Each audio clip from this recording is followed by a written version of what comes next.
what a day it's been.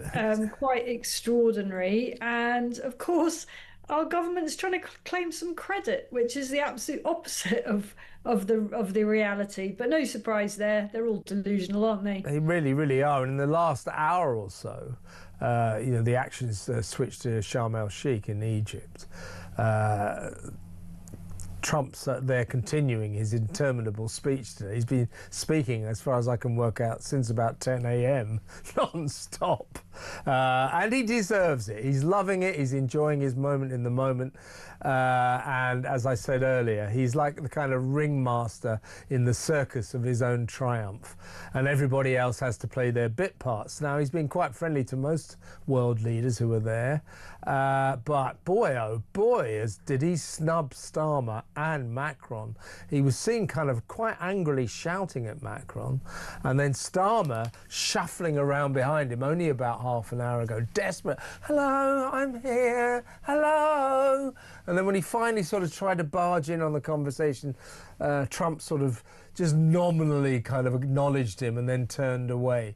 The recognisers of Palestine are being put in their place today, and quite rightly so. Let's talk first. We'll get to that in a second, Isabel, but let's talk first of all.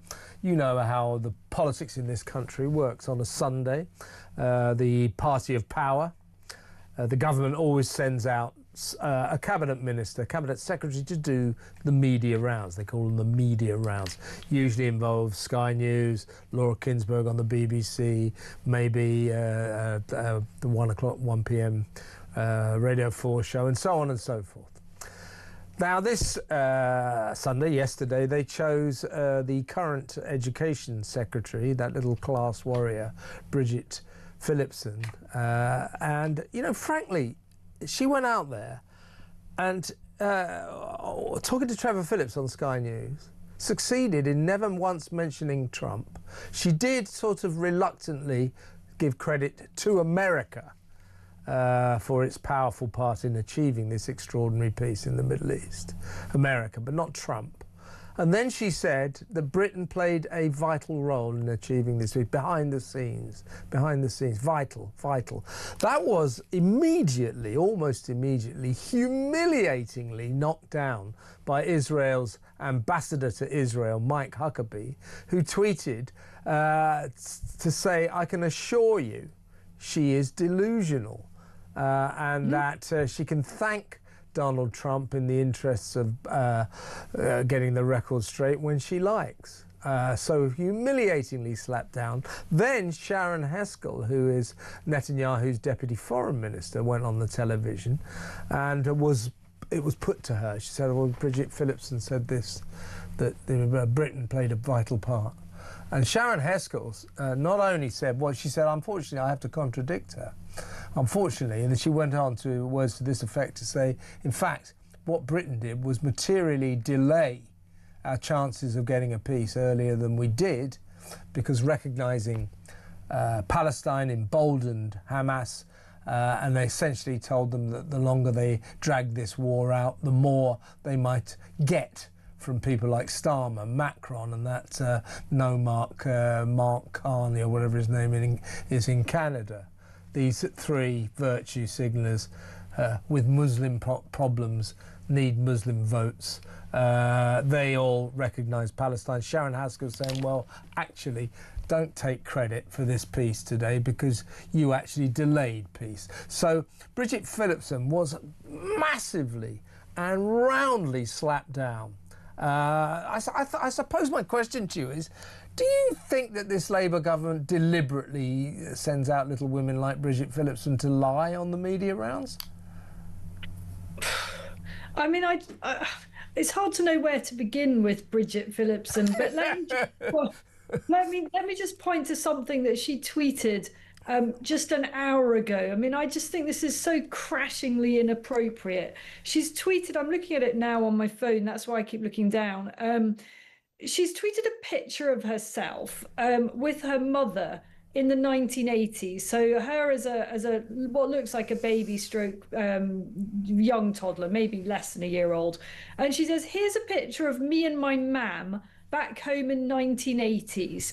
The fact a child from my background now is in the cabinet is down to the Labour Party. I owe our movement so much. Now I'm asking for your backing again. Give me a mandate to open up opportunities for more children like me. There's a theme here. Me, from Bridget Phillipson. You know, on a day when the eyes of the world are on other mothers, the eyes of the world are on the mothers and fathers and relatives, the brothers and sisters, uncles and aunts of those young men, and they were, I think, pretty much all young men released today, thankfully bringing an end to 2 years of utter horror for those mothers.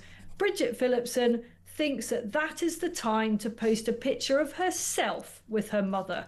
I mean, could you imagine anything more crassly inappropriate at this time than to be talking about herself and her own mother? It's so ill-judged. But this is a woman that is completely delusional in multiple regards. And you know why she's doing it? Because she's in trouble.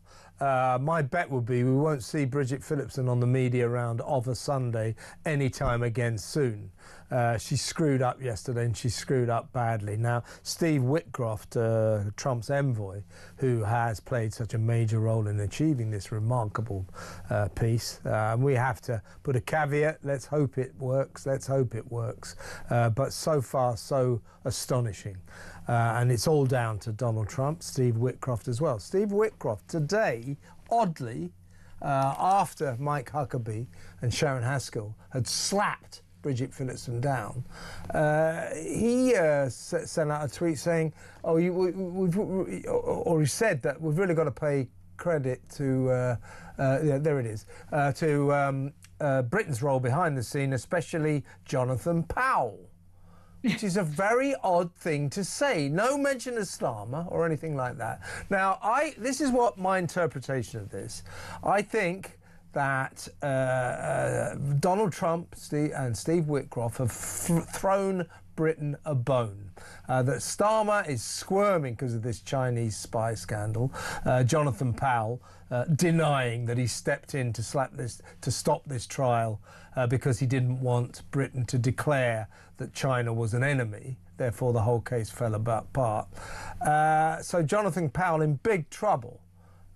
People believing, him denying it, but him believing that he actually screwed this trial up and went a long way to empowering China's ongoing infiltration into Britain, into all aspects of British life. So suddenly Whitcroft is thanking Jonathan Powell. I smell some backroom chats there. Could you do us a favour? Could you do us a favour? Could you mention Jonathan Powell? Don't you think? 100%. Yeah, that didn't come out of nowhere, did it? I mean, until now, no one's been talking about the pivotal role of Jonathan Powell in all of this. Although, of course, Jonathan Powell is very close to Tony Blair, and Blair has been quite involved, not particularly behind the scenes, on all of this, and is desperately trying to be a key player in what happens next. But you're right, you know, Jonathan Powell is in real hot water over this Chinese spy scandal. Today's Commons debate doesn't seem to have shed a great deal more light on what happened, and in fact has raised some serious question marks because the government appears remarkably reluctant to release information that MPs are demanding to see. And it looks very much there, as your interpretation suggests, that somebody has asked somebody just to put in a word for Jonathan Powell to see if we can shore up his position a bit. I don't think it'll work. You know, if he has been if he can be shown to have done the wrong thing on the China spy story, then it may well be that his position becomes untenable. We're not there yet, but it's looking pretty hairy for him. Indeed, and that's another thing that Bridget Phillipson said on her triumphant media rounds yesterday, that it was nothing to do with Jonathan Powell. It was a decision by the Crown Prosecution Service to abandon this trial because the two defendants could not successfully be prosecuted unless the British state said China is our enemy.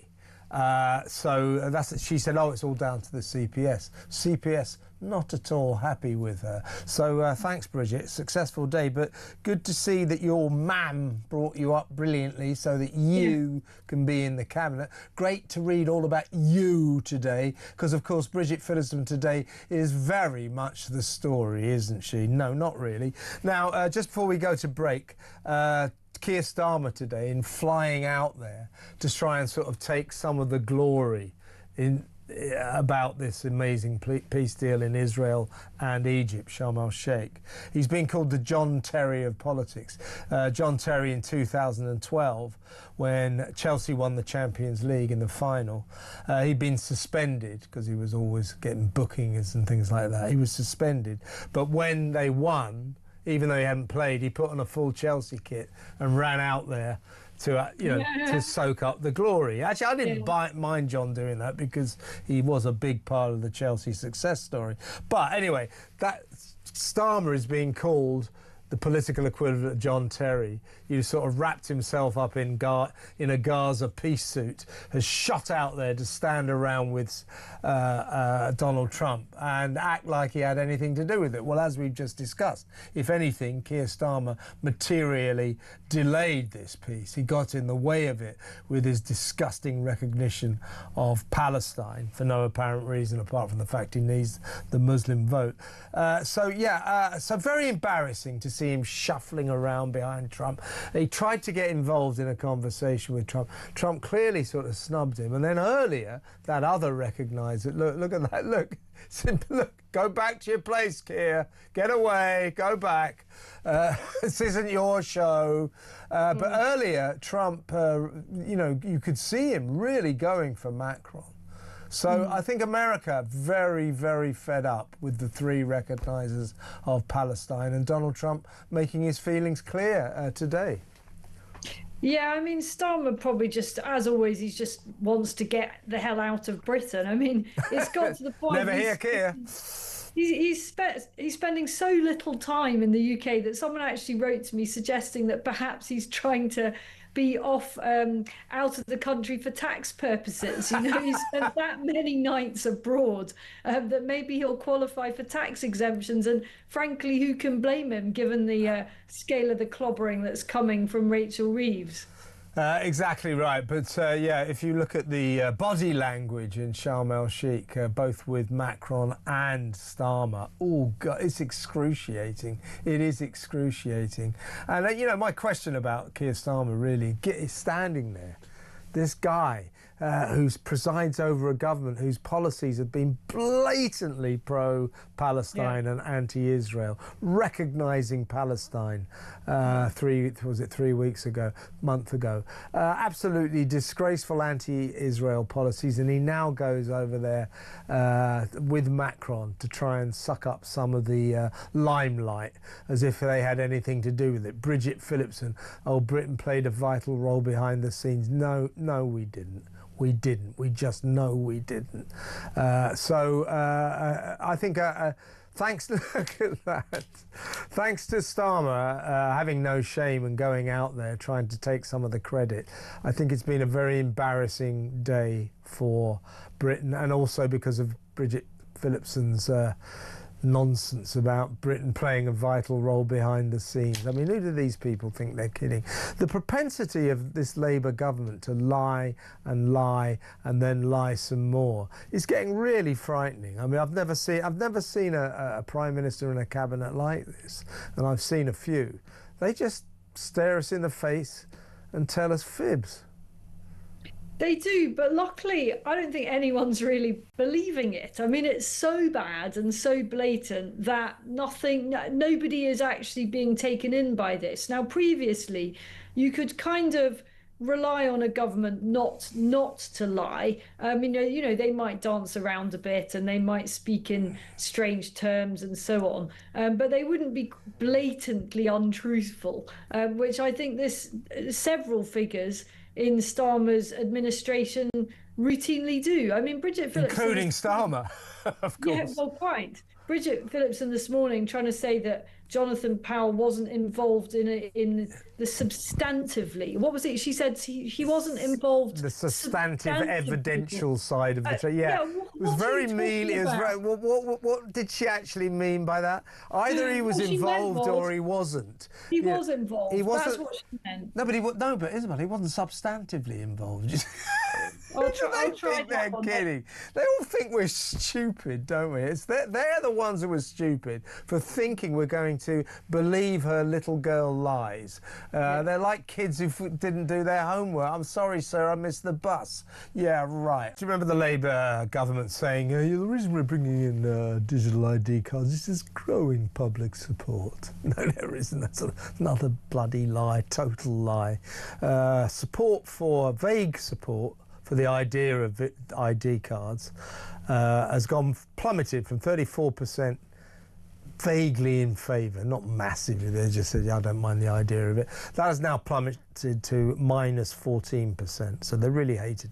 The petition to stop these cards is a phenomenon. It's over 3 million and rising. That is enormous. Now, here's another thing that people are very worried about. The Labour government is dodging the question. Will people be able to gender self-ID on these cards? In other words, you put down, when you give the information, you put down your preferred pronoun, your preferred gender, So if I was one of these blokes in dresses, I would say I'm a woman, I'm female. Now, women's rights campaigners are extremely worried about this. And Professor Alice Sullivan, who's at the University College London, and she carried out a government commission review of data on sex and gender. She called on the government to commit to come right out and say that what will be recorded on these ID cards is people's biological sex, not what they fancy being, but their biological sex. And so far, answer and response has come there none from our government. Now, if people are going to be allowed to say what the hell sex they are on this card, whatever they fancy, then they will be rendered completely and utterly pointless, won't they? But these ID cards only work if there is a basic level of control and efficiency in the entire system. So I've said this before, they actually work very, very well. Where I am based much of the year, that's in the United Arab Emirates. I don't have a problem with them here. I don't find them intrusive here. Everything is coordinated nicely. I cannot see how they can work in the UK with the level of dysfunction of our public bodies and, frankly, the very good reason not to trust this government anyway. I mean, I saw reports over the weekend that they're going to be used to sort of link up with the tax affairs and God knows what else. And, if they don't even contain fundamental truthful information, like whether you're a man or a woman, just forget it. I just don't think these are going to work. I mean, I've said, you and I have had this conversation before, I can't see this happening, not for a minute, because it requires such a gargantuan program of efficient procurement. You have to have a whole new system. It's a bit like sort of creating passports from scratch for the whole population, and I just don't think it's going to work. I do think that some form of ID card, whatever you choose to call it, whether it's just a national insurance number and some other data that's held on a card that people find less objectionable, is going to be, it's not going to solve our immigration problem, not even in the slightest. What's the point of it then? What on earth is the point of it? We don't need it. They didn't put it in their manifesto. Nobody voted for it. We don't need these cards at all. The only reason they want them because they want to control only foreign nationals should have it. I don't know, but what I can say is that some form of control and knowing who everybody is, if we can put it in that broadest of sense, is crucial in order to get control of all the people who shouldn't be here. You've got to know who everybody is. And at the moment, we have got no idea. who half Yeah, the but people I mean, I take that point, but I don't think these cards will achieve any kind of control over the unknowns, if you like. They will continue to be unknown. They will continue to work illegally, just like they do now. The cards won't make any difference. This is just a socialist left-wing government that wants to keep tabs on us in the way that socialist governments do, you know, like East Germany and Russia and North Korea and China. This is what left-wing governments want to do, socialist, pretend socialist governments, if you like. All the practical uses that they say it could be useful for, we don't actually need them. We don't actually need them. It doesn't work. It won't do anything about illegal working. And asylum seekers, of course, will continue to be able to use the NHS and social services and all the rest, just in the way they are now. So this is purely because Tony Blair likes the idea, and therefore Keir Starmer likes the idea. Well, as I say, I'm pretty sure it's not going to happen. I mean, 3 million people is a phenomenal, huge, yeah. Yeah, it's absolutely phenomenal. And as you say, with the asylum seekers, you know, do you know what the most common birth date they give when they enter this country and they're asked how old they are? They're pretty much a significant proportion of them just say 1/1/2000. That's the standard birth date that they give. It's the best thing that they can think of. So it's just a shambles. I don't see it being implemented. These things only work if you really, really mean it. And that means going all out. That means tying it to your ability to do pretty much anything. And that isn't actually our culture in the UK. We don't want that. We don't want that. I'm desperate for anything that will help tackle our illegal immigration crisis. But this won't, though. This won't, though. The only way I can see some kind of ID card system working in terms of the migration crisis is somehow flipping it so that asylum seekers need an ID card to prove that they're here. Yeah. That, I mean, you know, I might go along with that, although I do feel it's the thin end of the wedge. You know, I don't want to give this government any more power than they've already got, and I don't want to trust my data with them, because I wouldn't trust them to run a bath. I really wouldn't. Us giving our data to this government is a recipe for utter disaster. Putin will have all our details in the Kremlin within about 10 seconds flat. You just know that. Let me know what you think, folks. ID cards, you might not have to say whether, well, if you fancy being a woman and you're a bloke, you might be able to do that. Well, what will be the point of them then if we can self-identify our gender on these digital ID cards? They're going to call them Brit cards. I've got a better name for them. It rhymes with Brit. George Finch, he's 19. He is Britain's youngest council leader. He runs Warwickshire County Council. Quite an impressive young man he is too. Poor guy was walking through Nuneaton, which is in part of his area, with a female friend on Friday night, where he was attacked by a bunch of thugs, calling him a racist and a fascist. Nigel Farage is understandably furious about this. He said because it was basically Keir Starmer who unleashed this kind of rhetoric about reform at the Labour conference, calling their policies racist.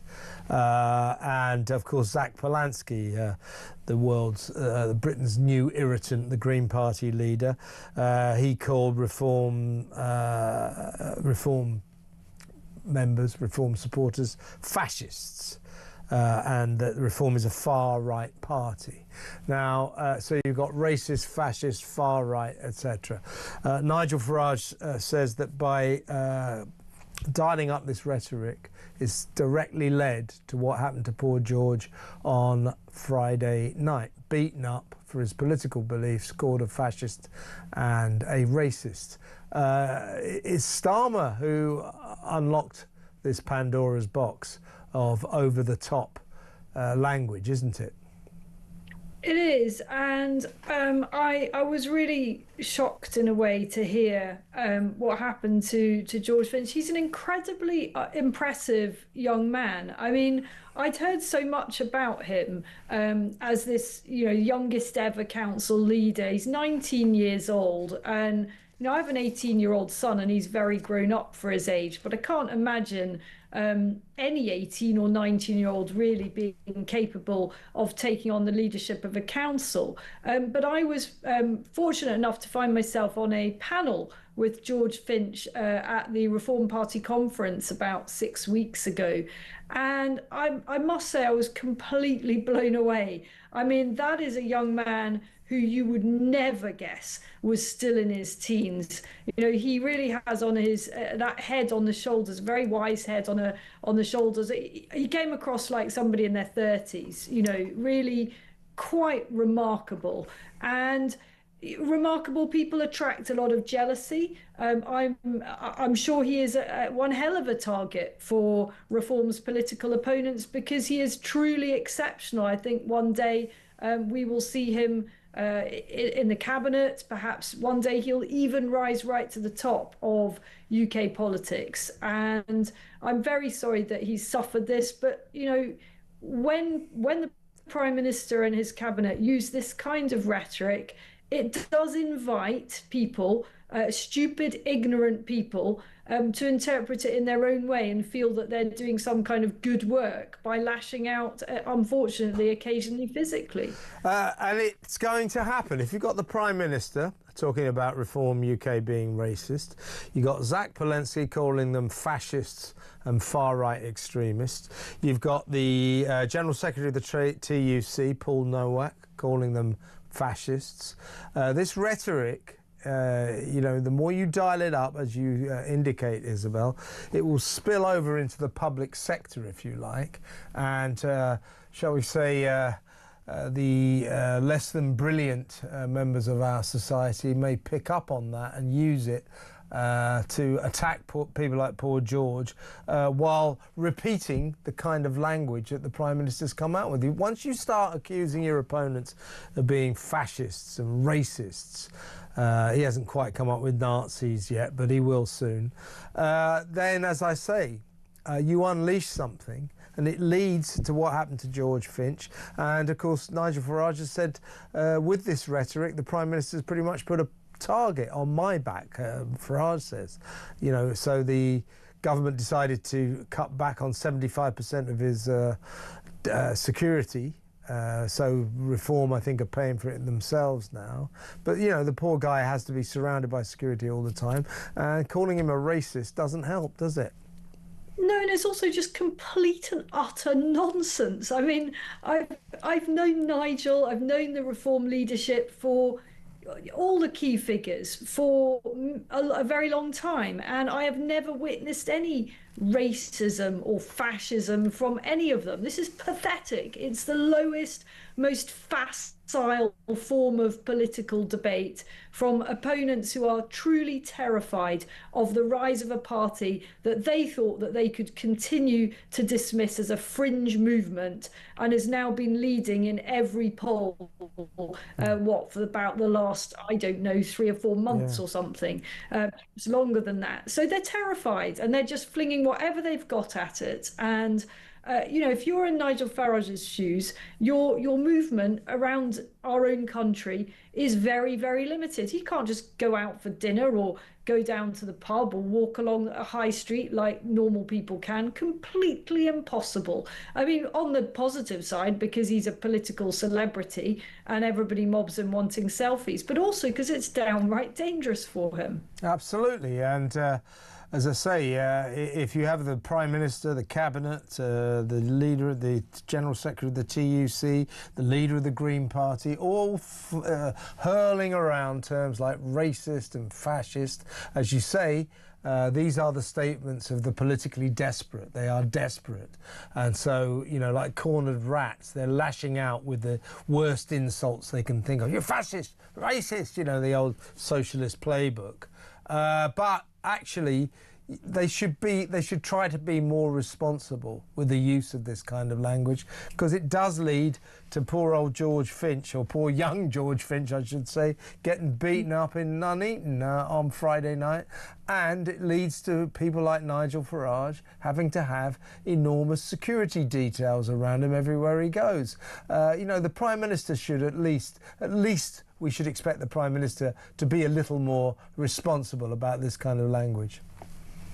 We should, but look, I've come to have no expectations of the Prime Minister other than disappointment. You know, I expect this Prime Minister to disappoint me and everything I stand for on a pretty consistent basis, and that's what he does. And so we are where we are. Reform is no. I don't think anyone who campaigns for reform, any reform activists or elected officials, are going to be deterred by this kind of nonsense. Of course, it's very, very upsetting and shocking and destabilizing to be the target of any kind of physical attack. But, you know, apart from that, sticks and stones, you know... to an extent, but I think he's got to be careful. But he's very busy at the moment, quite rightly sharing in the credit and the glory of achieving peace in the Middle East. Well done, Keir. Thank God you've flown out there to take your fair share of the credit. What a creep. I wanted to talk to you. I could talk to you about so many aspects of the trans issue. And by the way, I don't just want to talk to you about that. But the Green leader, the new Green leader, self-styled, he calls himself an eco-populist. His name's Zack Polanski. His real name's David Polden, by the way, but for some reason he calls himself Zack Polanski. He seems to rant about almost everything except for green issues. Never seems to talk about the environment. But anyway, he says, amongst other things, we'll play some proof of this. He says that women can have penises, that trans women, in other words, blokes in dresses, men who pretend they're women, should be permitted to compete in women's sports, and that men who identify as women should be allowed into women's refuge centres. He says, Graham, that he's a great supporter of women's rights. How do you think letting males into refuge centres full of women who've been raped and violently abused by men is in any way good for women's rights? He's talking absolute crap, isn't he? Yeah, I mean, you know, when I heard that Zack Polanski wasn't his real name, I immediately thought about all the con men and criminals who have reinvented themselves as women and acquired a new name. I don't see it as a positive sign that he's changed his name, and that his old in his old life he was hypnotizing women to make them grow boobs, their boobs larger. So that's not, I mean, that like again, that's one of those things about this fight that is actually true. I'm not making that up. But my point is that these kinds of people are empowered by gender ideology because they're used to fooling people and tricking people, and gender ideology is so confusing and impossible to grasp, you know, because it's got so many conflicting edicts, that people like him do really well, because they just kind of ride the wave of it, make sure they don't say anything except sort of thought-terminating cliches about it, and yeah, just he's the kind of joker who this movement throws up. We've got a show reel together of Zack.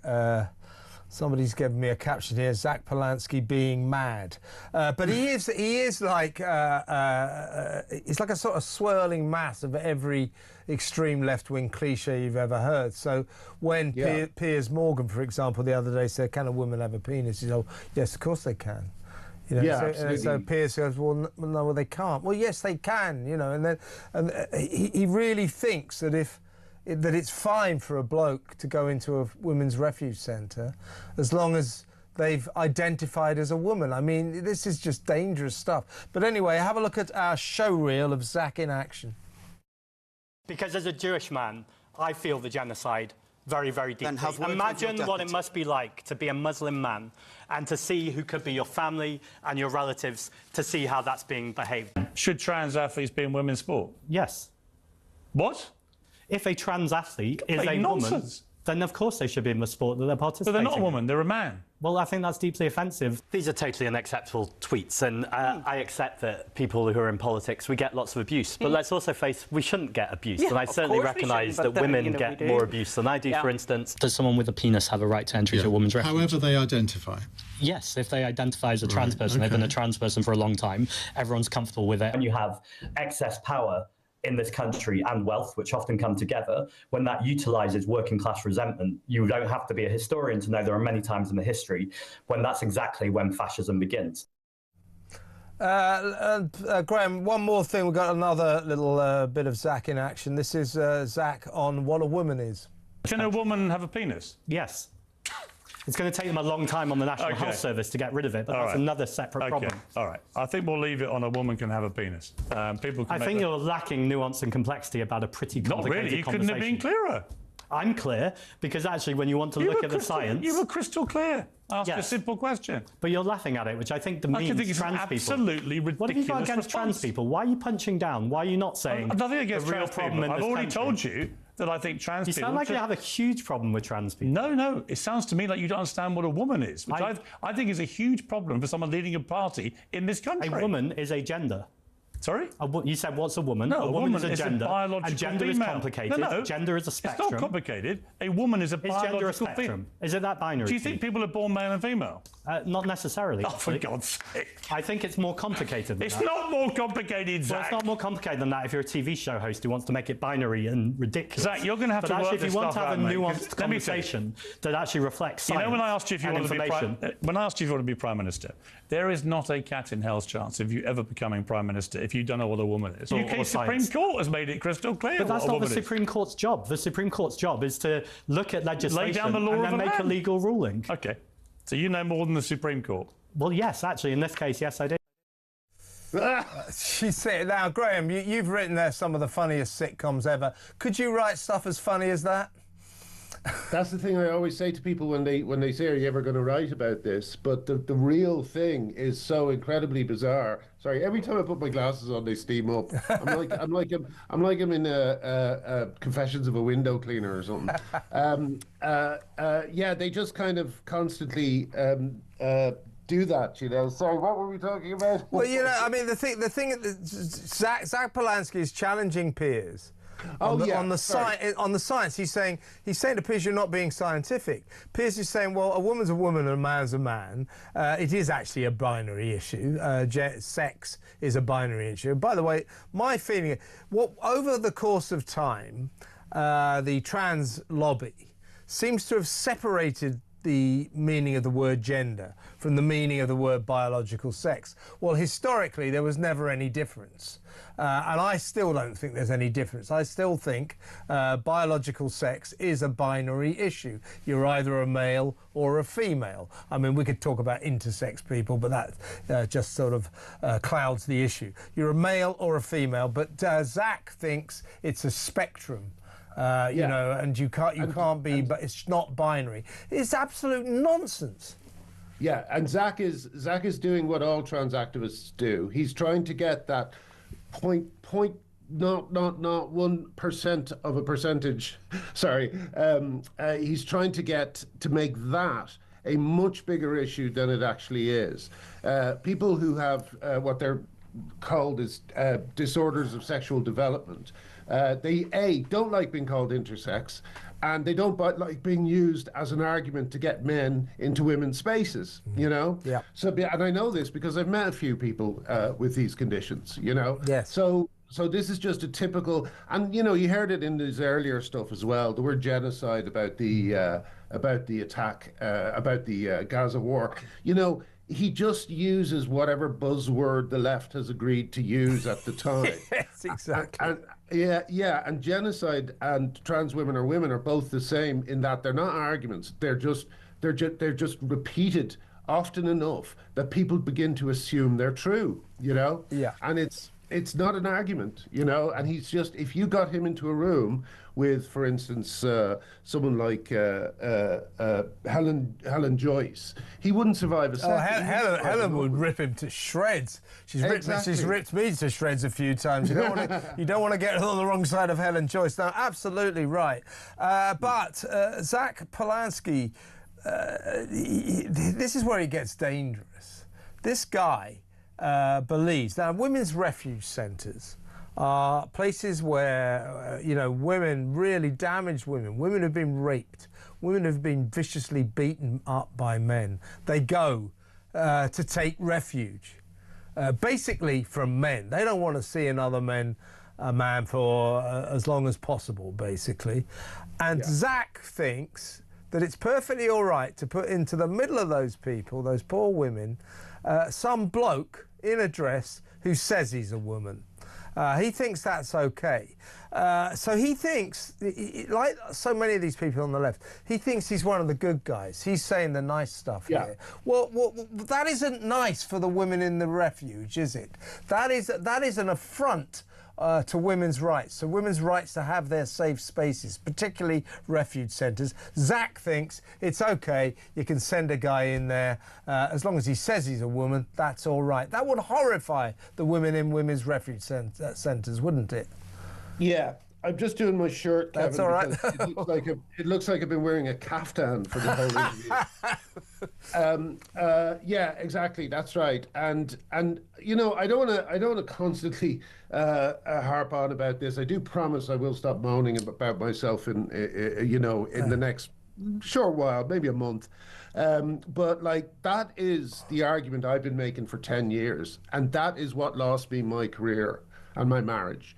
And my my income and all sorts of other things. For 10 years I've been fighting this, and it's as simple as what you just said. You know, there is no way that that men in Britain will allow their daughters to go into spaces with men. You know, there's no way it will happen. So I don't know what they're thinking, what they think they're doing. All they're doing is they're kind of mounting up anger by insisting on this. And no one is going to take it, you know. And yes, we know there are lovely trans people who are just, you know, a lot of whom are simply gay people who like dressing up, you know. There's a lot of variations. There is actually a spectrum of different people who are gender non-conforming and who are fascinating people and interesting and creative and all the rest of it. But they're not being served well by this movement, by grouping them all together and calling them this homogenous sludge that is trans. You know, it's anti-human. It suppresses creativity. It enforces groupthink. You know, people have to break out of it and break out of the spell, you know. You know these digital IDs that Keir Starmer wants to impose on a reluctant nation? Everybody in Britain hates the idea of them. Massive petition against them. 3 million signatures, phenomenal. And minus 14% approval rating for it. Everybody hates the idea. They don't think it's British.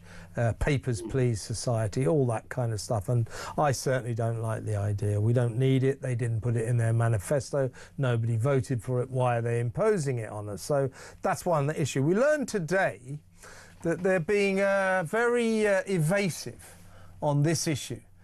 The question is, will these cards allow everyone to self-gender ID? And the chances seem to be right now that yes, they will. So these cards that are supposed to keep tabs on us, all this information, you can't work without this. You'll need this to go to the NHS, the social services, the police, etc., etc. The one thing it looks as if it might not reveal is whether or not you're a bloke or a girl. Yeah.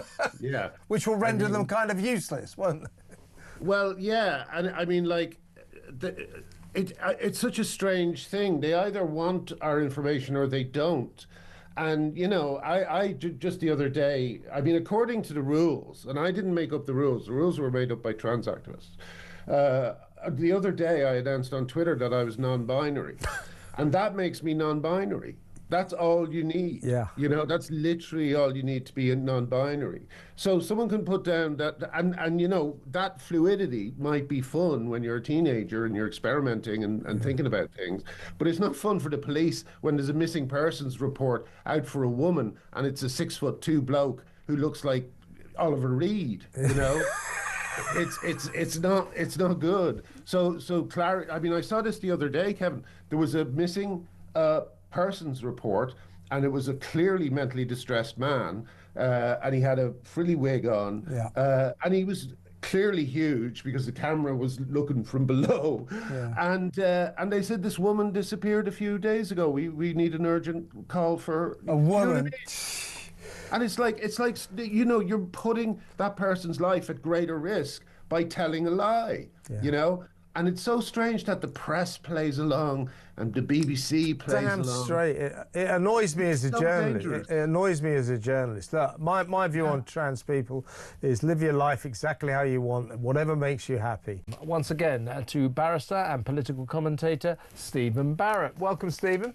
Good evening, Kev. It's an absolute pleasure, always. Always a pleasure to have you on the show. Now, we're going to kick off with, you saw the excruciating shenanigans going on in Sharm el-Sheikh yesterday, where, you know, make no mistake, Donald Trump picked out the leaders, the world leaders, who he'd summoned to pay homage to him on his day of triumph. He deserved that, by the way. It was a strange sight, but he was enjoying himself. But he picked out the recognisers of Palestine and deliberately humiliated them. Macron, Carney of Canada, and of course our man, Keir Starmer.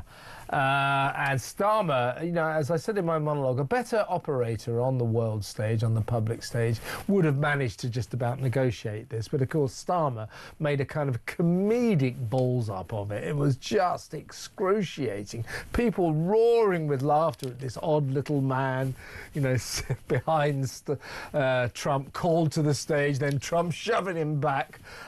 He did the same to Macron. But our man, I mean, it does bring into question, you know, is he really up to this job? You have to be able to perform in public. This guy is an awkward, embarrassing clown who half the time just humiliates this nation. Look at this, look at this. It's just pathetic. People were roaring with laughter all over the world.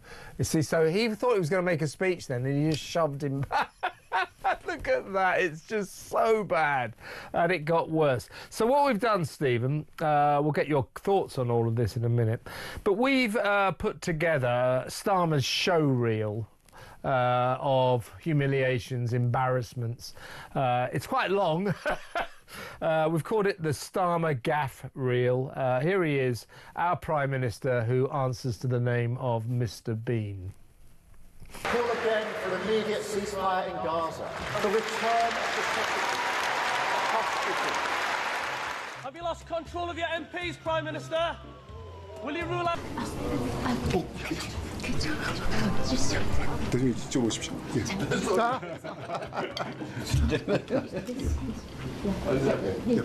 Okay.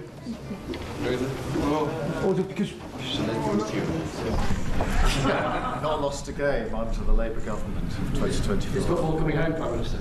It looks like it. Well, welcome. And it's good that we had a long conversation on the phone. When you want, give me your hand there, pal. And we're the best of allies, maybe in the whole world. And we really need to continue to cooperate. And a lot we can talk about. A document. This is sorry about that. This is it.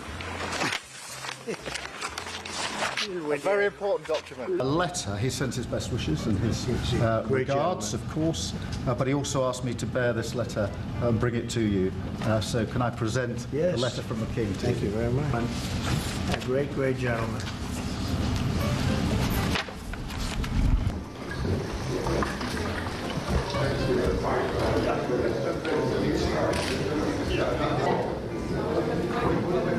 That we do have, of course, a special relationship with our friends in the UK and also with some of our European allies, but we also know that there have been infringements on free speech that actually affect not just the British, of course, what the British do in their own country is up to them, but also affect American technology companies and by extension American citizens. So that is something that we'll talk about today at lunch. We've had free speech for a very, very long time in the United Kingdom, and it will last for a very, very long time. Well, no, I mean, certainly we wouldn't want to reach across US citizens, and we don't, and that's absolutely right. But in relation to free speech in the UK, I'm very proud of our history there. We risk becoming an island of strangers. That man is not allowed in my pub. Get out of my pub. Go on. Get out of my pub. A NATO country has just had to defend itself against Russian drones. Now, more than ever, we need our ambassador to Washington fully focused on this issue and liaising closely with America. Does the Prime Minister have full confidence in Peter Mandelson? The ambassador has repeatedly expressed his deep regret for his association with him. He's right to do so. I have confidence in him, and he's playing an important role in the UK-US relationship. She has now referred herself to the independent advisor. That is the right thing to do. But I can be clear, I am very proud to sit alongside a Deputy Prime Minister who is building 1.5 million homes, who is bringing the biggest upgrade to workers' rights in a generation, and who's come from a working-class background to be Deputy Prime Minister of this country. The thing is, Stephen, I mean, that's hilarious. It's ridiculous. This guy has no idea how to behave in public. And that is a bad trait for a Prime Minister of this country. Yesterday in Sharm el-Sheikh, people were laughing at him all over the world. And it was very funny, but it was kind of humiliating to be British yesterday, to see the way that he embarrassed himself, got embarrassed by the president, couldn't handle it. So we can laugh at this guy, and we saw him there. The Deputy Prime Minister, Angela Rayner. I'm so proud to say, Peter Mandelson has my full confidence.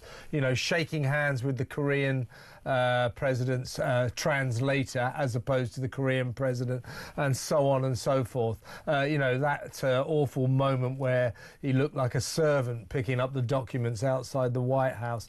And my personal, I don't find it funny, I find it infuriating when J.D. Vance quite rightly said, well, we're very worried about freedom of speech in Britain, freedom of expression. And we're very proud of free speech. In Britain we've had free speech for a very, very long time. Shut up! You're sending people to jail for tweets! How dare you say this? So this guy, I think yesterday we reached peak embarrassment with this guy, and you've got to start asking questions. Is he up to this job? Is he really up to this job? He cannot perform in public. It's a joke, a sick joke. Keir Starmer, our Prime Minister, is Alan Partridge without the natural charm or charisma of the character. So we are just doomed by this oddly weak and odd little man who may have all sorts of secrets that one hears gossip about, but honestly, the product we see is bad enough. I don't think there needs to be something hidden beneath the surface. This is pretty rubbish. And he is a product of a system that produced him. Okay, so let's be absolutely honest. The Blairite state took him as a relatively young man, and I do like to be quite kind to him. I like to flag that he was handsome, mostly because I once was handsome too, and I too have lost that. I find that very difficult to believe, Stephen. I really do. I mean, I like having you on the show, but just don't come on and just tell lies like that. But anyway, he is a product of that state. They took him, and they made him a KC. They probably made him a barrister, and then they shower gifts and praise upon him. His entire life, he's been elevated as the second coming of Blair, and well, he's just a pale imitation. I mean, you've got to give Blair some credit. He wouldn't behave like this. It was obviously humiliating, and in fact, I note that Tony Blair wasn't there, so he had the common sense to stay away. Well, he was a around, wasn't he? But he didn't get involved in that kind of clown show. He avoided the stage and everything. He was in the environment. A lot of British tourists were in Sharm el-Sheikh yesterday, but I think that's all we need to say. But what I want to flag is that the President of the United States has done a remarkable job of singling out not liking our Prime Minister and criticising our government while making it incredibly clear that he likes us. And so if you take, probably this is the falling out equivalent of like when George W. Bush fell out with the French. Yeah. And he wanted French fries called freedom fries. And, you know, that there was no real separation between the French people and the French government. They were all in it together and they were all wrong. Yeah. This president, to his absolute credit, has made it unavoidably clear that he likes us. Yeah. So as far as I'm concerned, he can humiliate our Prime Minister as much as he wants. Yeah, absolutely. And, I mean, we'll talk about this after the break, but this government, you know, they've turned lying into an art form. I've never known a government like, I've seen a few governments, I've seen a few prime ministers in my overly long life. This is the worst one ever. I've never seen a prime minister and a cabinet who just lie. They just lie and they lie and they lie. In the past, it's been quite painful to see prime ministers as they circuitously try to skirt round the truth. But they always stopped at directly lying to the people. They were careful about that. It was part and parcel of the culture of politics, of British politics. Now we have a government, they just lie to us. Keir Starmer could catch on fire in the House of Commons and would just deny it. I mean, it's just ridiculous. We've reached a point of absolute lying, and it's not sustainable. Of course, politics involves a certain degree of illusion and, you know, controlling issues. And even Churchill couldn't admit war secrets because they were operationally important to our safety during the Second World War. So he had to, from a certain point of view, lie. But this is beyond a joke. They just lie about everything. Apparently, I mean, the migrants are now all going to need A-level English. I mean, this is just rubbish. We know it's not going to happen. You're just lying. And there is this old quote about a Marxist Soviet state, which is that they lie, we know they lie, they know we know they lie, and then they carry on lying. And yet we're a democracy who appear to have accidentally become a Marxist dictatorship with the least impressive dictator anyone's ever seen. I mean, he's just rubbish. Yeah, you're absolutely right. It's very sort of Eastern European socialist, Soviet sort of behaviour, where, you know, politicians directly lie to the people. The people know that they're lying, but they have to pretend that they're not lying. The difference being is we still have a vaguely free society here, so they lie to us. We know that they're lying to us, and unlike in Russia, we actually say so. And we call them out because their lies remind me of it, like kids who haven't done their homework. Sorry, sir, I missed the bus. You know, they're pathetic little schoolboy lies. They're ridiculous. This awful case today involving Nigel Farage, because it gives rise to many reasons to discuss the various elements of this. Well, first of all, it's this guy Farage Khan, who notoriously was filmed coming across on a boat, a small boat, across the channel. And he had a Kalashnikov machine gun tattooed onto his cheeks. There he is, you can see, and he threatened to kill Nigel Farage. Well, today, because of that death threat at Southwark Crown Court, he got 5 years. He made his death threat on TikTok, of course. 5 years at Southern Crown Court, after which he launched a furious tirade, storming that Farage was just using him to become Prime Minister.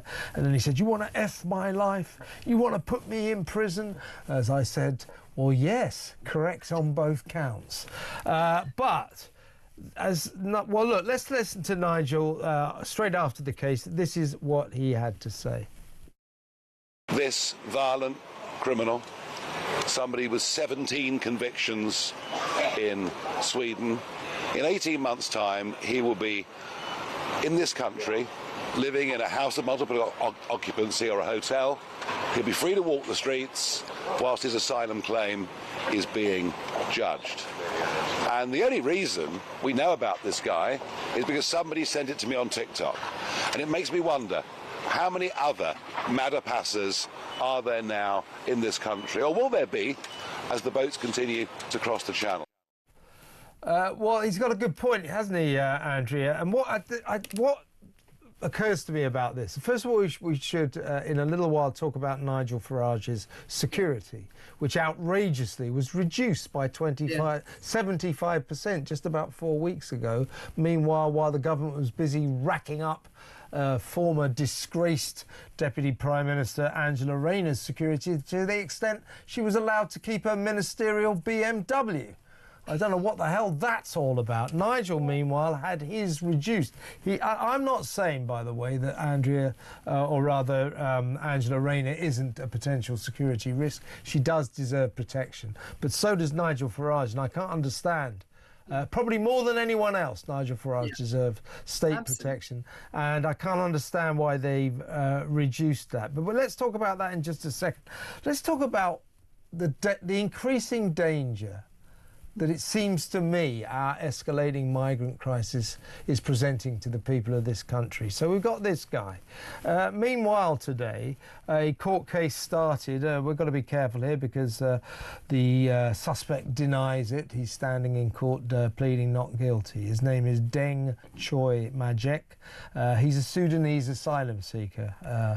At Wolverhampton Crown Court, he denied this case started. He denied stabbing 27-year-old asylum seeker hotel worker Rhiannon White to death with a screwdriver 23 times. He also denies witness reports that after his alleged frenzied attack, he was seen laughing and dancing with excitement. The case continues. Bearing in mind, we must respect the fact that he's denying these charges, but you just hear about this guy with a Kalashnikov on his face, threatening Nigel. Then you read about this case, and you know so many other cases where asylum seekers have either been charged with or convicted of very serious violent or sexual crimes. And you think they're still pouring in. You know, day after day, they're pouring across the channel with a government doing nothing about it. Also, millions of legal migrants being allowed in.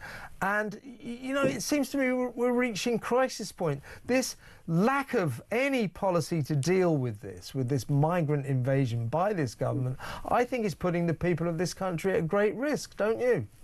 Not completely. But it's been going on for years. And oh, Clifford, stop knocking on the door and I'll stop it now. It's Clifford again. He's always the star of the show. I've even bribed him with a voucher to go and use on his computer. I should tell everybody that Clifford is Andrea's son. No, I mean, look, I remember in Parliament mentioning, do you remember that horrific case a few years ago, only about 3 or 4 years ago, when that granddad, what was it, Newcastle or Sunderland or something, got murdered by a migrant and he passed through 10 safe countries to get to Britain.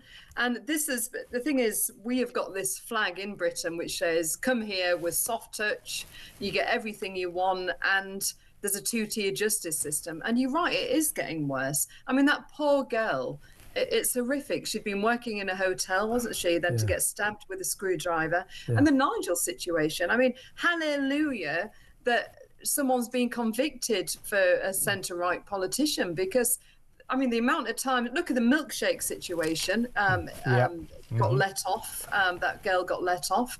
Every person who's threatened me and even Clifford has got let off. And so I hope this two-tier justice system's finally changing, and he deserves to go down, but most importantly, he deserves to go back to his own country. Absolutely. Mind you, I mean, Nigel said, he wants to go back to Afghanistan, send him back to Afghanistan. Exactly. I'd like him to do a little jail time first. I'd like him to have a bad time in our jails as well. Otherwise, we're kind of letting him off. We're letting him go free. He was furious. He didn't feel he warranted being sent to jail at all. I mean, I was just talking about, we just recently did this, earlier in the show, we did this feature about the Reform UK councillor Claire Mackey-Brown up in Scotland, who's in trouble for saying that she was born and bred in Falkirk. That apparently is a hate crime. It's racist to say that. What's saying born and bred? Yeah, seriously. The police have now dramatically decided that there was no criminality involved. But God, what a joke that is. But the point, her alleged hate crime unfolded when she was interviewed by STV, Scottish Television, and she was talking about how the local community are frightened, are scared, because they've got a lot of asylum seeker hotels there. Yeah. And I was citing the case. Yeah. There was a guy, only about 3 months ago, was sentenced to 12 years. He was an Afghani asylum seeker, came across the channel illegally in a small boat. They almost immediately sent him to a 4-star hotel in Falkirk in Scotland. He walked straight out, grabbed a 15-year-old local vulnerable girl, took her behind the pub and viciously raped her. He got 12 years. But this is just... So that's what Claire Mackey-Brown is talking about. People are frightened. People are scared. And this is going on all over the country. And we have a government that is doing the square root of nothing about it at all. No, I agree with you. It is just... Well, number one... Why would that be a hate crime? Yeah, well, yeah. I mean, look when I said that a woman, even at my election, that the woman had come, one of the candidates had come from she was born in another country, then I was seen to be racist. I mean, you can't say anything nowadays, can you? Yeah. But it's just got ridiculous. But it is about time we put the British people first. I mean, I'm trying to even shake things up with education and get rid of the ESOL, English as a foreign language, for which the county spends £1 million a year, Kevin, and make the British people be upskilled on literacy and numeracy. So, it's in every aspect of society. We've got to start putting the British people first. Indeed. Let's talk a little bit about your local area. As I say, everyone, get on the phone. Andrea will take your calls after the next break. 0344 499 1000.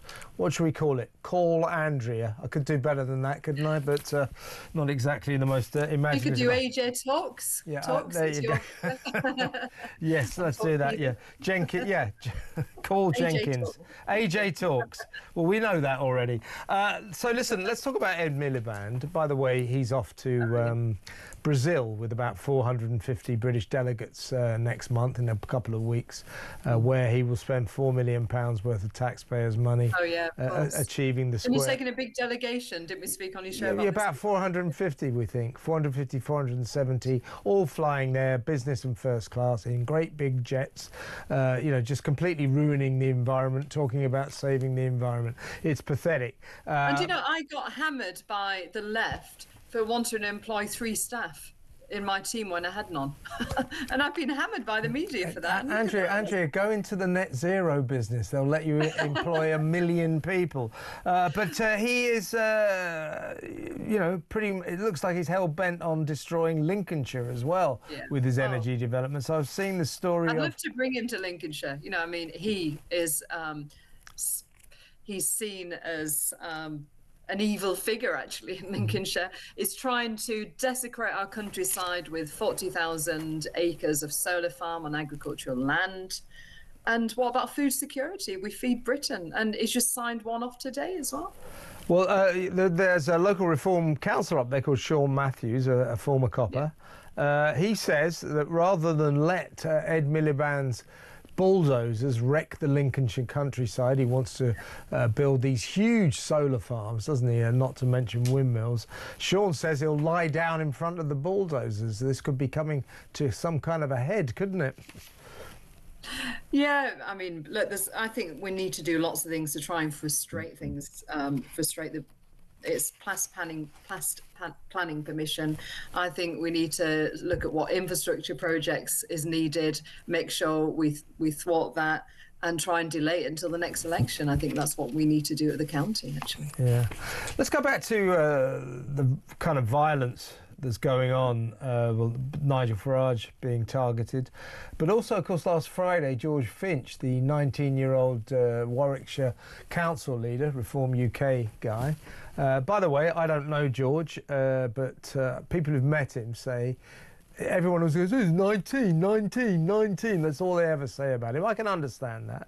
But people who've met him, I don't know if you have, but Isabel Oakshott was telling me, he's very impressive. He is very much an old head on young shoulders. Yeah, anyway, the poor guy got... focused, bless him. Yeah, the poor guy got viciously beaten up on Friday by thugs shouting fascist and racist. Nigel Farage saying, well, who started the fascist and racist rhetoric? Oh, I know. It was Keir Starmer at the Labour Party conference. Exactly. Particularly our government ought to be a bit careful about this. That bloke, Zack Polanski, the Green leader... He changed his name, didn't he? Yeah, David Polden is his real name. But this is a guy, right, by the way, he's the Green leader. Seems to speak about everything, except ecological issues. You know... Well, I wish he was right on one thing, though, that if you have hypnosis, it increases your breast size, he reckons, doesn't it? Well, yeah.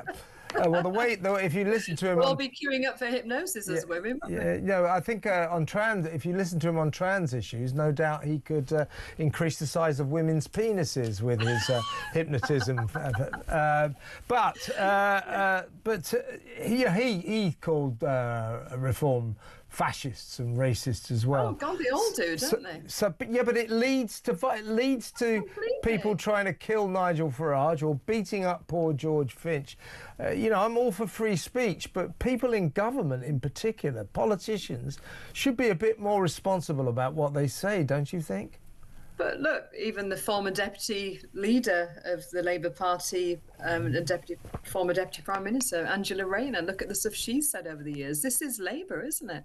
Do you remember when somebody called, was it John McDonnell, called for Estimate A to be lynched? You know, the left get away with it. And, you know, look what happened in America. It was Charlie Kirk, yeah. Yeah, it was Bowen. It was his birthday as well, wasn't it, today? And it should have been his birthday. And, you know, I think it's an accident waiting to happen in Britain. And you know, the poor Reform 19-year-old, they have got to change the rhetoric. And like you said, for the leaders of the Labour Party to be coming up with rhetoric like that, it is dangerous. And they're obsessed with reform, but they shouldn't put people into danger. That's irresponsible. Absolutely. Changing tack slightly just before we do go to break. What did you see the Prime Minister in Sharm el-Sheikh yesterday? It was excruciating, wasn't it? It was the most embarrassing thing I've ever seen.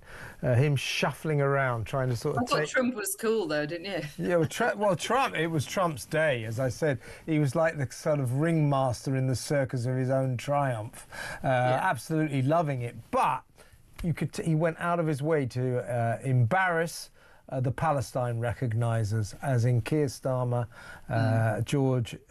Mark Carney of Canada, and of course Macron of France. But he really, really humiliated Starmer, and Starmer just looked like a fool, didn't he? As I said earlier in the show, he looked like Mr. Bean or something. It's a joke, isn't it? Yeah, absolutely. Are you playing the clip now? Well, we will. What did you think of it? Okay. What did you think of it? I mean, look, I got it sent about 7 times to me.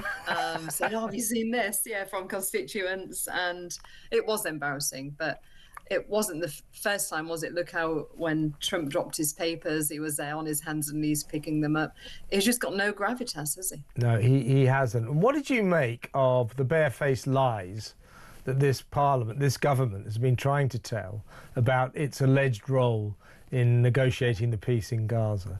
Bridget Phillipson went on to telly on Sunday. Oh, no, we had a key role behind the scenes. No, they didn't. Ridiculous. No, they didn't. Well, Mike Huckabee... They played into the hands of Hamas by recognising Palestine while with Hamas, a terrorist organisation at the helm. I mean, they didn't even try to use it as a bargain tool to bring the hostages home, did they? They should have done that. Well, that's exactly what the Deputy Foreign Minister of Israel said, Sharon Heskell.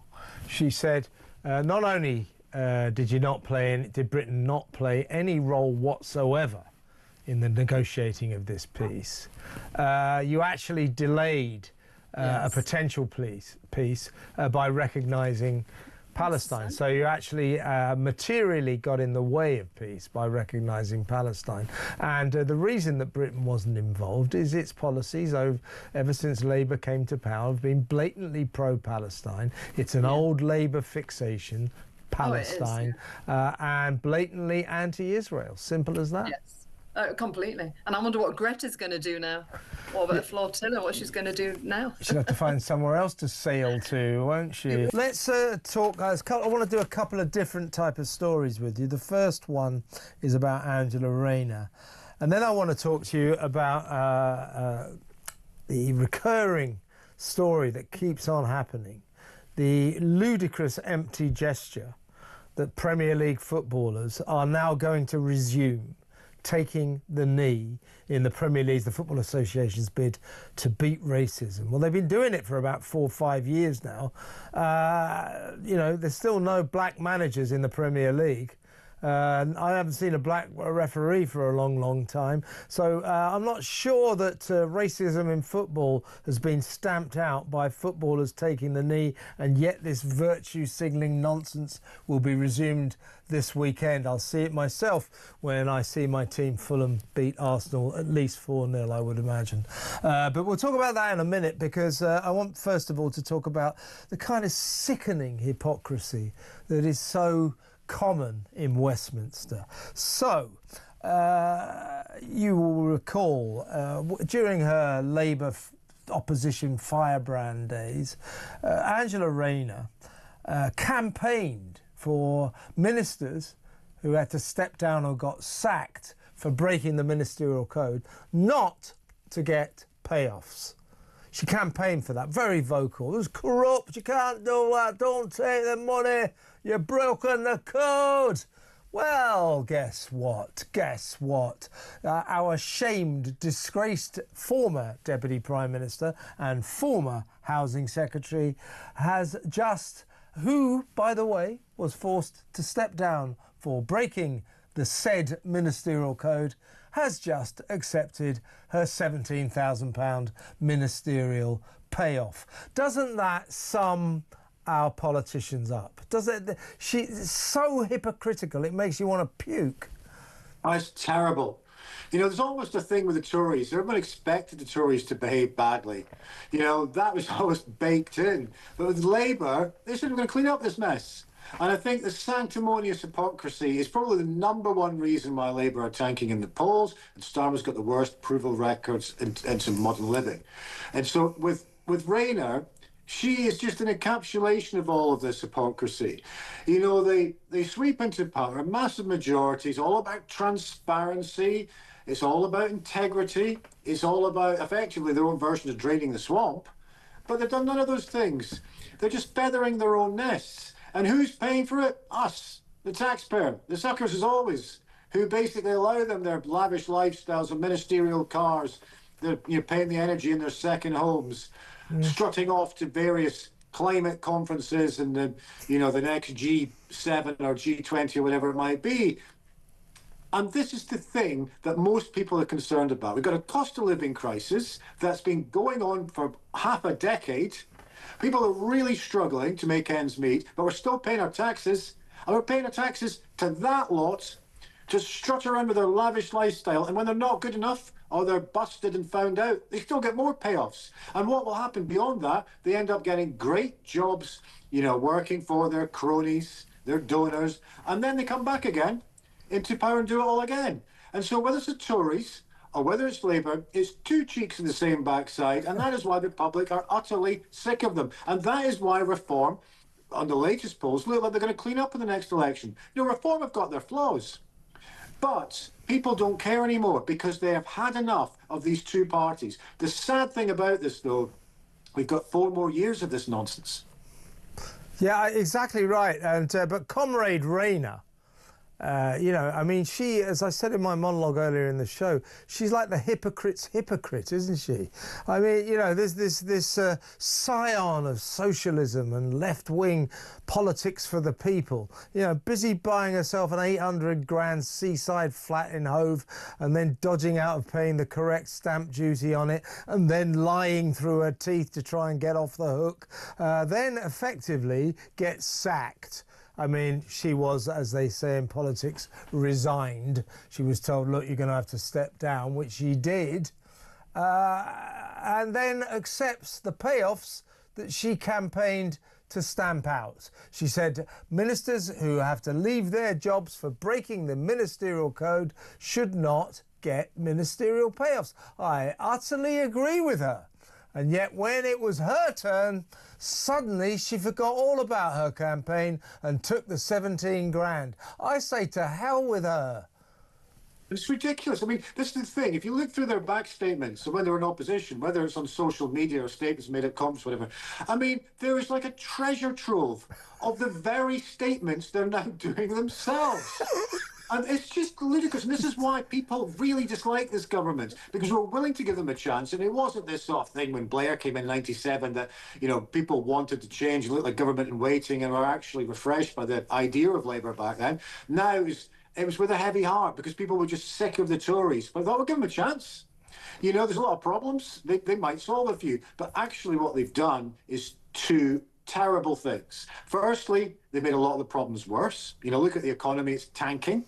So they basically create a situation, make it worse, come up with solutions, make it worse. In digital ID, net zero, you name it, they've done it. Punish farmers, small businesses, a budget that tanked, and we've had over 200,000, you know, job losses, and over 6,000 farming-related businesses have gone under. So they're not doing a very good job on that. The second aspect is back to the hypocrisy, wrapped around in that pole-faced, sanctimonious manner where they're almost speaking to us or lecturing to us like we're somehow naughty school children. It's all our fault, apparently. It's not. It's theirs. You know, they are hypocrites. They're out of their depth. They're tanking the economy. They're destroying industry. There's no growth strategy. But even then, people might go, well, at least offer some hope in the long term, but there's none of that. Yeah. And all we've got left is a bunch of politicians who are on the front bench that, quite frankly, give off the impression that they're apprentice candidates who are about to be fired. Yeah. And so they're so out of their depth. But the final aspect that people look at and are appalled by is these individuals give off the impression, wrapped around their virtue con, they give off the impression that they're feathering their own nest or they're doing things for their own cronies. They don't care about what's really happening in the northwest or the northeast or the central belt of Scotland, where these areas have been hollowed out for decades. They're not doing anything about that. Yeah. Instead, what they're doing is they are blaming everyone else for actually the problems that they're making much, much worse. It's been a terrible, terrible 15, 16 months. Probably the worst government I've ever seen. And that is largely because I can't stand that pole-faced hypocrisy. Yeah, I agree with you, and people are disgusted by this, and I'll guarantee you they're just leaving it for a few months. They'll bring Angela back, you know, and she'll put her snout into the trough once again. After she's gone on Strictly. They'll bring her back into the cabinet. They will. They just will. You know,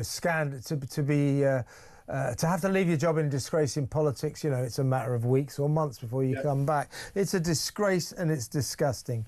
Now, let's move on to the other story I wanted to talk to you about because it's getting a lot of heat.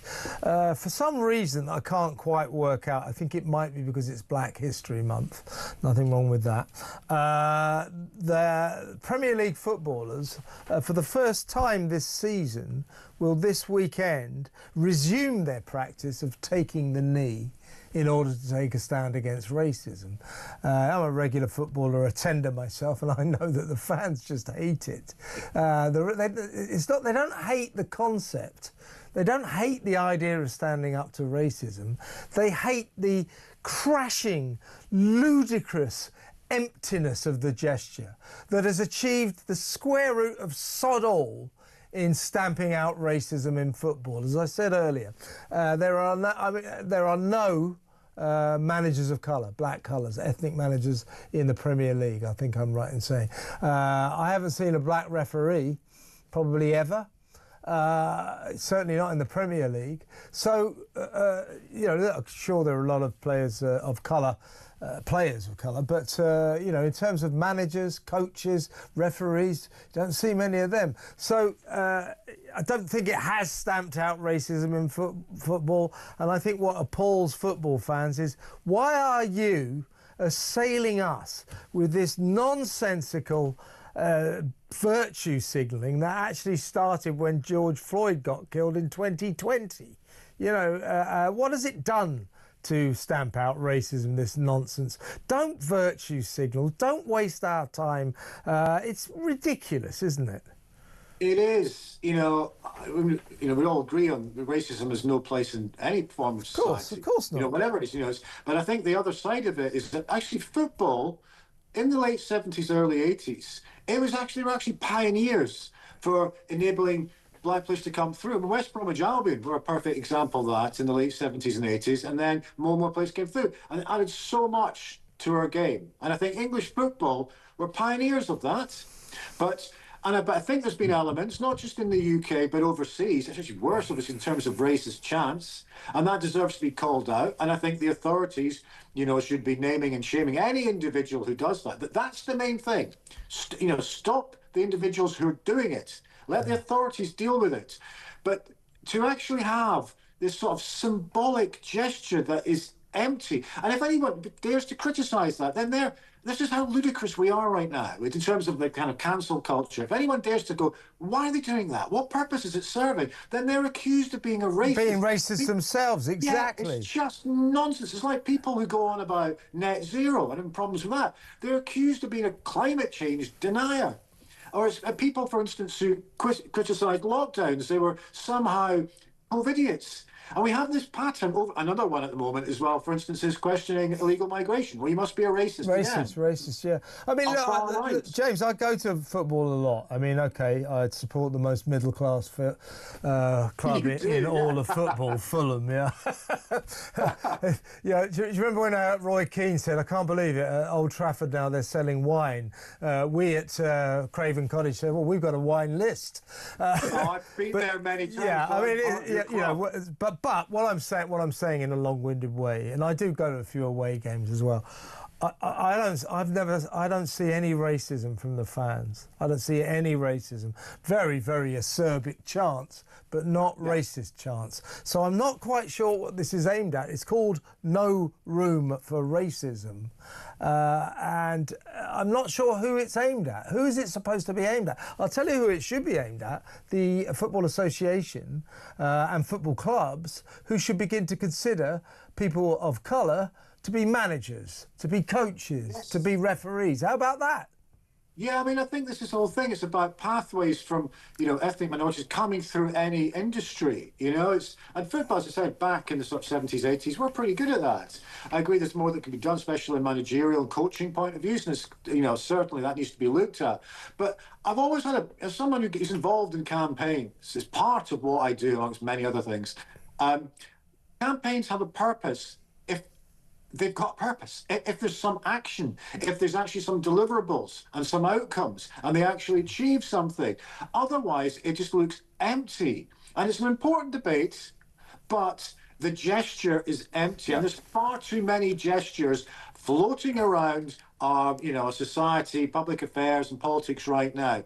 We should get rid of effectively the virtue signalling and focus on real virtue. Yeah. That's actually making a difference. Yeah, exactly right. Because as you quite rightly say, the No Room for Racism campaign in terms of the Football Association, it seems to me, begins and ends with players taking the knee before the match. That's it. I don't see any other evidence that anything is going on in stamping out racism in the game. And as I said, I don't believe, I mean, there's a few bad apples, I'm sure, but I don't believe for a second that significant numbers of fans are racist. They're not. The chants are never racist. Within the echelons of football itself, the higher management levels of football, it seems to me that is pretty white, uptight and out of sight. You don't see many people of colour there. That's what they should be doing, not just taking the knee pointlessly. Completely. I mean, Keir Starmer, remember, he took the knee with Angela Rayner. How can we forget? I mean, the warning signs were there. Yeah. It was, I mean, the king virtue signalling himself. But it's okay for him and Angela Rayner and many others to do all their virtue bits. Yeah. You know, there's another one every single week. But actually what people want, it comes back to that point of saying, real virtue is actually making a difference to people, doing something about it. And actually, in the case of Starmer, he's making people's lives worse. Yeah. You know, people are losing their jobs, businesses are going under, and they're taking freebies and the rest of it. So, yeah, do your virtue bit, get on your knee, fine. But actually, what people want, what the punters want out there, is to make a difference to their lives, you know, and actually let people get on with their lives and also improve the many, many things that are wrong in this country. But instead, what we do is just dance around issues and instead indulge in loads of aspects of virtue signalling. Virtue signalling, and when they take the knee before the games on Saturday, you'll find that a lot of the fans will jeer and boo, and the idiots from the FA say, "You see, they're racist." No, they're jeering and booing because they can see a pointless, empty gesture when they know it, and when they know one when they see one, and that's what it will be about. Absolutely ridiculous. I don't know why they're bothering, but hey-ho, we live in a virtue signalling world, don't we? There you have it, another piece of excellent green hypocrisy. We're going to see a carnival of it next month at COP30 in Brazil, you know, where all the private jets will fly in and they're carving down rainforest in order to build a road to get there, and you know, I mean, they'll all destroy the planet and they'll all talk about saving the planet. But here's Sadiq Khan on board a super yacht, which are not famous for being good to the environment, moored in London Bridge, hosted by Pakistani-American billionaire Sadiq Khan. It's just sort of blatant hypocrisy, isn't it? Yeah, well, God knows how much carbon emissions that yacht is responsible for, but I mean, it's far more than a 15-year-old Ford Fiesta, which falls foul of Khan's ULEZ expansion. But it's not illegal to have your birthday party upon a yacht owned by a multi-billionaire, but whether it's politically wise is a completely another matter. And remember, you know, Lord Mandelson had a great attraction to very wealthy men with yachts and private jets and so on. Never did him any harm, did it? But I think that, you know, I don't know much about Shahid Khan other than he made his money in lorry bumpers and he owns Fulham Football Club. But and for all I know, he may be genuinely you know, motivated purely out of friendship for Sadiq Khan and so on. But, you know, knowing the super rich, I guess that they tend to expect something in return when they offer hospitality to senior politicians. And if you're Sadiq Khan, you ought to realise that. You ought to realise that you are possibly putting yourself into a position which might not look good if, for example, Shahid Khan wants to come back and make another bid for Wembley Stadium or something, and Sadiq Khan has to make some decision over whether, you know, it does not look good for very powerful people like Sadiq Khan to be socialising with the super wealthy, because you know, the obvious sort of conflicts of interest which occur in that sort of situation. Indeed, yeah, exactly. I mean, Shahid Khan, he's got no particular track record for banging on about the environment, so he's forgiven. But I would say that as a Fulham fan. But you know, I've got no objection to super yachts myself. I've got no objection to Shahid Khan having one and hosting parties on it. But for Sadiq Khan, no relation, by the way, but they are friends, by the way, it's not a good look. Well, moving on, in terms of the hypocrisy that tends to sort of distinguish our Green Warrior friends, next month we've got COP30. We did a story last week estimating that if it's like the last one in Azerbaijan, in Baku, that Ed Miliband, crazy Ed Miliband, will take between 450 and 470 British delegates flying all the way across the Atlantic into this place, Belém. Whereupon they'll climb into limousines and drive down this specially constructed 4-lane highway, which was built by destroying thousands and thousands of acres of rainforest to get to the conference centre, and that they will cause untold damage to the environment. I think we estimated that it was the equivalent of driving a car for something like 4,800,000 miles, and so on and so forth, and the carbon damage they're going to do, the British delegation alone, is just off the scale. This annual festival of frankly grotesque hypocrisy, where the private jets all fly in, I think the public are feeling increasingly nauseous about it. It is sickening to see, is it not? Well, you'd think they'd try and set an example, wouldn't you, by holding this conference on Zoom or something, some kind of virtual conference. But no, they, really go to town, don't they, and fly their private jets and big hotels and so on. But it goes far deeper than that. And in terms of Ed Miliband, he's just, he's the one who is going to go there and, on a gas-guzzling jetliner and so on. But he's going to go there and he will come back and he will genuinely try to impose the policies which he has advocated in Rio. Most world leaders will go there and they will not take the same view at all.